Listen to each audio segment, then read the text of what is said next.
Il n'y a plus vraiment de négociation à avoir, puisque au niveau international, comme je vous l'ai indiqué, les textes sont en place.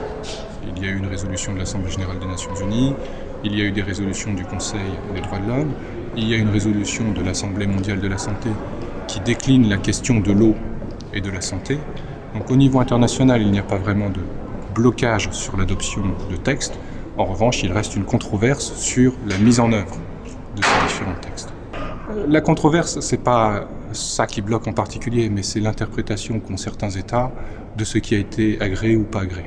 En particulier les pays qui se sont abstenus lors de l'adoption de la résolution des Nations Unies, évidemment, et c'est cohérent avec leur abstention, ont un petit peu de mal à s'engager sur une reconnaissance juridique stricte et un accès universel où il peut y avoir des ambiguïtés sur la notion d'accès universel. Pour certains, c'est un accès sans frais.